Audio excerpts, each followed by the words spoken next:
Ahojte, vítajte. Ideme si urobiť výkladík. Ideme sa pozrieť na to, aké sú aktuálne energie na tento týždeň, cez čo pôjdeme ako kolektív. Dáme si na to na začiatok, ako vždy, veľkú arkánu. Takže prosím, vyššie vedenie. Prosíme vyššie sily, svetelné bytosti, aby nám dali vedenie na tento týždeň, cez čo si pôjde kolektív. A máme tu nejaké nové začiatky.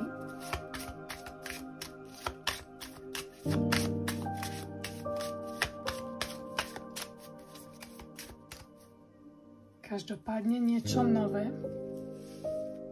Nový týždeň, nové energie.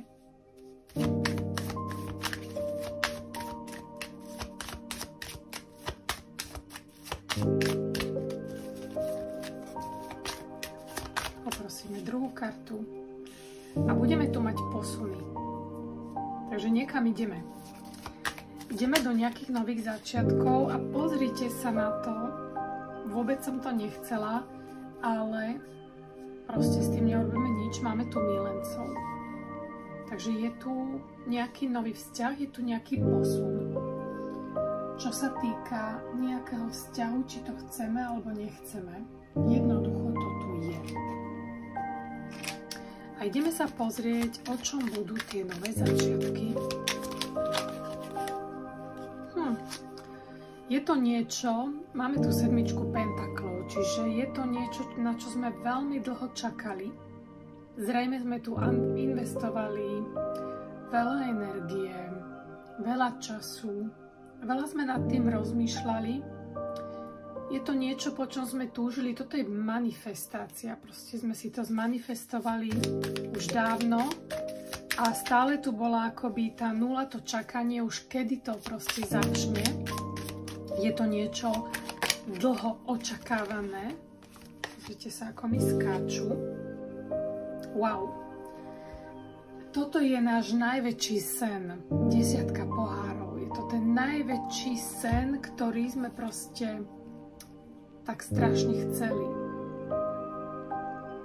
My sme si to vyslovene prijali. To je sedmička pentaklov. Je to, tak strašne som to chcela. Toto je proste všetky sny, ktoré sa stanú realitou. O tom budú tie nové začiatky a ideme k tomu. Čiže sa posúvame k tomu, lebo 6 mečov je posun. Takže my sa k tomu posúvame teraz bližšie. Vďaka niečomu. To je veľmi zaujímavé. A je to romantická ponuka. Čiže máme tu rytiera pohárov. Je to nejaké pozvanie. Proste tá osoba nás pozve niekam.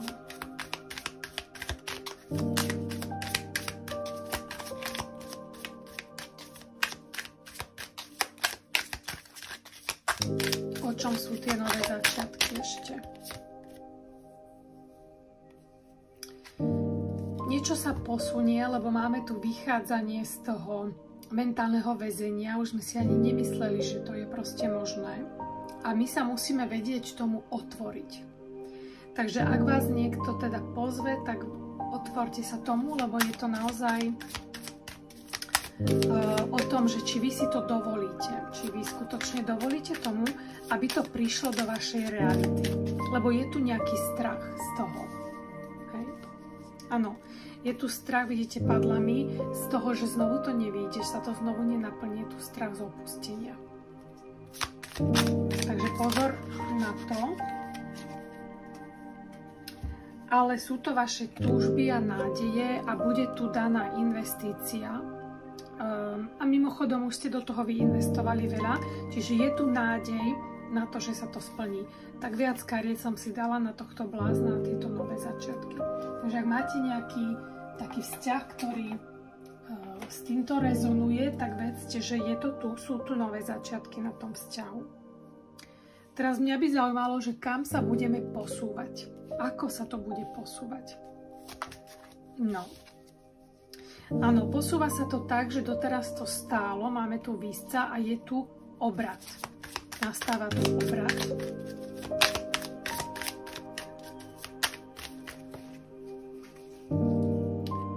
Kráľovna mečov, ten obrad je aj vo vašom myslení. Čiže vlastne o tom to je. Vy si tvoríte tú realitu vašou mysľou. Čiže nastáva tu posun vo vašom myslení, lebo podľa mňa vy ste sa tomu nevedeli doteraz otvoriť. Nebolo to proste možné. Vo vašej mysli to nebolo ani možné. A pozrite, máme tu zase toho rytiera pentaklov. Čiže začína tu niečo nové. Už v tej materiálnej rovine sa tu niečo bude diať. A o tom to je ten posun. Proste prináša nám tu nejakú príležitosť. A vy sa na to pozerajte a pozorujte to. Rytier mečov, lebo je tu nejaká nová energia, hej. Máme tu rytier mečov a páža mečov, čiže nový vietor, zrazu to príde, je to také nečakané. Veľmi náhle to príde, ani by ste to nečakali a zrazu to bude jasné, že to tak malo vždy byť. Proste sa to posunie úplne jasne, nečakanie, zrazu sa to objasní a zrazu to bude pochopené. A zároveň to je vaša lekcia. Wow, zase hviezda. Toto už je druhá hviezda. Toto je naozaj o vašich. Vy sa posúvate tento týždeň k tým vašim najväčším snom, túžbám a nádejam. Wow. A máme tu zase, pozrite druhý tarot, a zase 10 pohárov, čiže to je váš najväčší sen, po ktorom vy ste túžili čo najviac. To o tom toto je. A je to jasné. Príde tu nejaká nová informácia, nová komunikácia. Proste niekto vám napíše. Vidím to, že to je niečo úplne nové, komunikácia. A zase tu máme pozor. Neodmietnite to. Zase 5 pohárov. Normálne mi vychádzajú rovnaké karty aj v prvom, aj v druhom.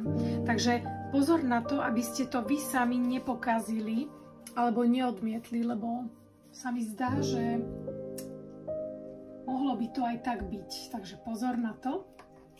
A ideme na ten vzťah, na týchto milencov, čo tu máme.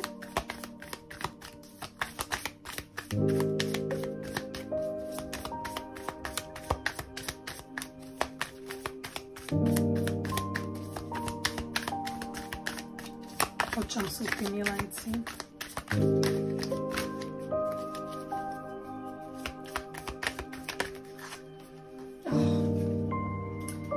Je tu nejaký vzťah, ktorý sa proste lieči. Je to o vyliečení nejakého vzťahu. Je to vzťah, ktorý zaberal veľmi veľa miesta vo vašom živote a bol tam istý stres okolo toho. Niekto tu bol úplne zahltený tým stresom a potreboval akoby sa stiahnuť do samoty. A teraz jednoducho mám taký pocit, že je tu posun a že táto osoba sa vracia naspäť. Potom, ako sa vyliečil vlastne. Pozrite. Bo pre neho to bolo veľmi ťažké. Mal tu veľa problémov. Hej, čiže to bola akoby stopka. Lenže on musel urobiť nejaké rozhodnutie. A bolo to ťažké vyliečiť sa pre túto osobu. Lebo mala tu veľa zranení.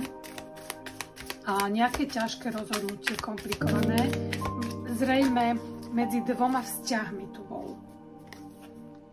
Ale máme tu cisárovnu, čiže tu bude to rásť a bude to veľmi hojné, bude to také naplňujúce, tam to smeruje, čiže po tej stopke, po tom zastavení, potom, aké to bolo ťažké, už sa to proste nedalo niesť, tak vidíme, že je tu niečo nové. Zase to bola strata, ako ja nechápem, pozor na ten smútok, lebo tie karty sú veľmi dobré, ale mám tu varovanie, je to stále zranenie opustenia. Čiže vy máte strach, že príde a zase odíde, zase vás opustí. Zase ujde ako zlodej. 7 mečov. Že nebude úprimný, že vám nepovie všetko. Hej.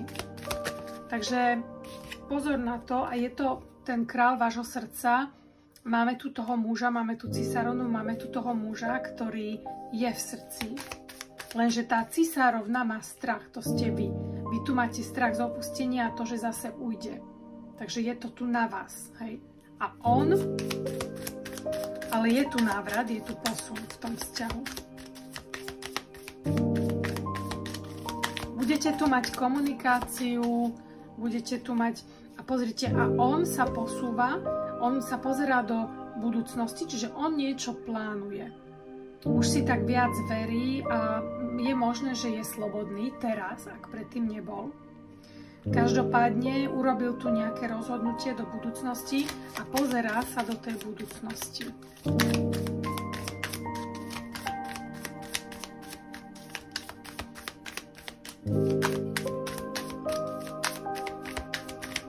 Ešte si dám na to jedno alebo dve.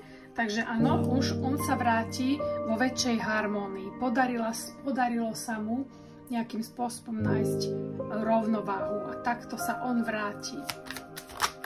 Dajme si ešte jednu. Áno, je tu veľký posun.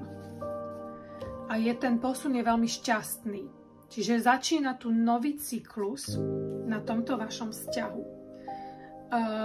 Táto karta je aj karta vzťahu duší a niečo, čo sa vyliečilo, čo sa obnoví a nový cyklus. Tu je tu naozaj veľká šanca na zmenu. Takže takéto kartičky, myslím si, že to by aj stačilo na tento vzťah, takže dajte mi vedieť, ako to s vami rezonuje, dajte mi vedieť, či vám to vyjde. Každopádne ja vám to veľmi prajem a teším sa na vás na budúce. Ahojte!